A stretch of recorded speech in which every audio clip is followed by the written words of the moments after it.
This might be an unpopular opinion with some, but I think Dennis Gates and Missouri played it pretty well against Florida last night.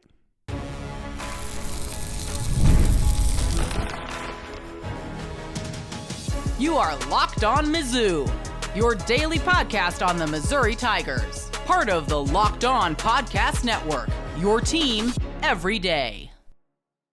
Hey, all you true sons and daughters, I'm John Miller, your Mizzou mafioso and the central scrutinizer of Missouri Tigers football and basketball with another truncated episode for you here on this Saturday morning. I'll be honest with you, I got to get on the road pretty quickly and get my butt down to a dance competition, the first one as a dance dad. So exciting times here in the Miller household. But I'll tell you this, I thought Dennis Gates and Missouri played this pretty smartly yesterday.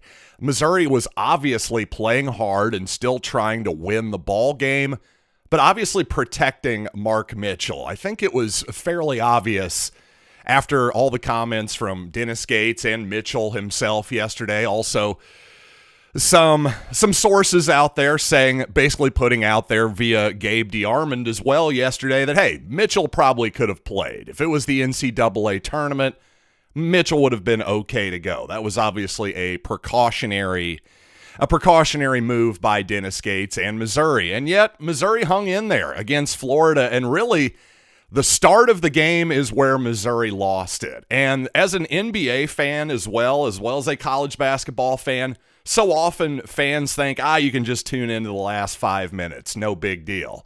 Trust me, in this game, the first 2.5 minutes really is what cost Missouri. I thought that was the story of the game.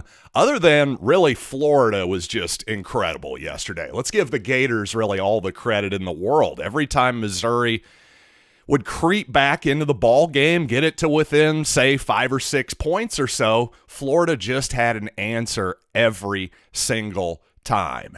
And by the way, of course, in my truncated episode here, I've already messed up. So I should remind you, today's episode is brought to you by FanDuel. Right now, new customers can get $200 in bonus bets when your first $5 bet wins. But again, back to Dennis Gates and how I thought he played this game really smartly. Well, I just think that getting his young guys' feet wet a little bit. Peyton Marshall playing 8 games in the 8 minutes in an SEC tournament game against Florida. Made a couple shots. Obviously, it wasn't perfect for Peyton. He committed a couple fouls. Gets a little bit lost defensively on occasion, but hey, I loved seeing him in there, getting some shots in, getting some run in. Same with Marcus Allen and T.O. Barrett too. And again, T.O. Barrett against the Gators, thought he had some moments for sure. A couple steals, 2 points, 2 rebounds on the offensive side. I thought Barrett just again shows to be a really strong, big-bodied ball handler. Maybe your next Tony Perkins a little bit. I think there's some real similarities there between Barrett and Perkins, and that's definitely a good thing for Missouri. So again, I thought Gates did a great job of balancing trying to win this game, but also getting some of his young players' feet wet. And by the way, not playing any of his most important guys 40 minutes or anything like that. Perkins played 30, Grill played 31. Nobody else played more than 27. So Missouri kind of load managed their roster a little bit, obviously with Mitchell sitting out of the game, and yet still put up a real fight. So for the most part, obviously a little bit disappointing. Lose at the end by 14 points. It wasn't as though Missouri was non-competitive. Again, I just want to give Florida a lot of credit because I thought they were pretty incredible yesterday. And as usual, Dennis Gates seemed to agree with me. He said, Missouri made 30 field goals. 30 field goals a lot to make and still lose. We just couldn't overcome their hot shooting. And we were always that -10 that they started with. We were that -10. Again, he's talking about the first 10 minutes, the first couple minutes of the ball game there where Missouri's down 10-0. That set us back for the 35 minutes. 40 minutes of the game because they came out blazing and did not make shots. They shot the heck out of the basketball. They were shooting 80% for a long period of time, and it seemed like they wouldn't miss. There were no mistakes that they made.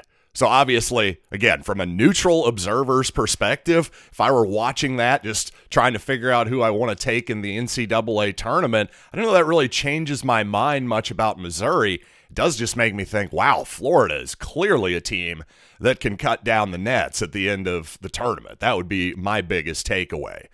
Now, I do think, obviously, there were not everything was perfect for Missouri and their offense. Only going 4 of 16 from the three-point line. Obviously, Missouri left a lot of points on the table there. But like I said, Missouri was going to have to outscore Florida in this one. I said that in the previous episode. Well, the Gators end up with 95 points. Seemed like I was on to something there. So even though Missouri's offense was good, it wasn't quite good enough. And I do think there's one thing that Missouri offensively should just throw into the dustbin for the NCAA tournament. And I do want to talk about that here in just a little bit. But very quickly, I want to tell you about Nissan Armada PRO-4X. And these numbers are on an MVP level with the ability to tow up to 8,500 pounds, powered by a twin-turbo V6 engine, room for up to 8 people, whether you're exploring the off-roads or rolling up to the game. The Armada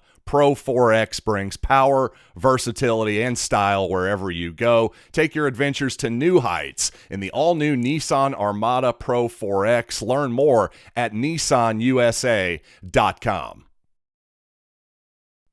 And do you ever look at your bank account and wonder, where the heck did all my money go? Well, that's where Monarch Money comes in. And it's not just a budgeting app. Monarch Money is a complete financial command center with excellent insights on things like, hey, how much you're spending every month on food delivery. Now you can budget smarter and save more with easy collaboration with a partner as well. Take control of your finances with Monarch Money. Use code LOCKEDONCollege at monarchmoney.com for 50% off your first year. That's monarchmoney.com. Code LOCKEDONCollege for half off your first year. So obviously Missouri was mostly good offensively yesterday. You'd like to see some more free throws go in and definitely some more three-pointers as well. But one thing that I thought gummed up Missouri's offense a little bit yesterday was high ball screens with Peyton Marshall and Josh Gray, the two Missouri centers, because at this point, well, certainly Josh Gray is never going to be considered a jump shooter, a pick and pop guy, or even an offensive threat for the most part. Peyton Marshall, though, is a little bit different of a story. He could possibly develop a pick and pop game at some point, but at this point, Marshall more of just a true post-up threat. So when he comes up to set a high ball screen, and certainly this is even more the case with Josh Gray, who presumably is going to be playing a lot more minutes in March Madness for Missouri, well, that man's defender can basically either hard hedge or just give a straight-up double team on the ball. And it's not as though you can just then dump it off in the short roll to Josh Gray, especially, and expect him to be able to do a whole heck of a lot with it. And again, Peyton Marshall, not the quickest diver in the world at this point in his career. So even though he's more of a threat, I think in the paint offensively, to be certain, I think he has a lot more room to grow offensively in the future as well. But right now, neither guy, to me, is a great pick-and-roll option. I'd rather, as much as Gray sets great screens, there is absolutely no doubt about that. He's going to get you some space, but if they switch everything, if they double everything, the problem is Gray just isn't enough of a threat offensively right now.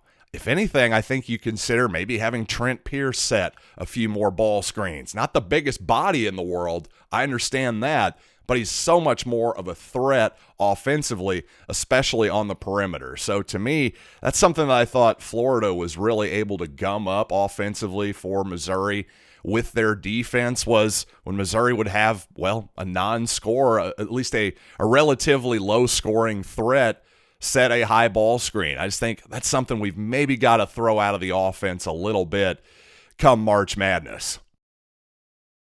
And thanks for joining me this morning here on Locked On Mizzou, and I will see you after Selection Sunday talking about the Tigers matchup, their bracket, the whole deal. And by the way, for you Amazon Fire TV people, check out Locked On's coverage of March Madness starting tomorrow on Selection Sunday. Should be a blast.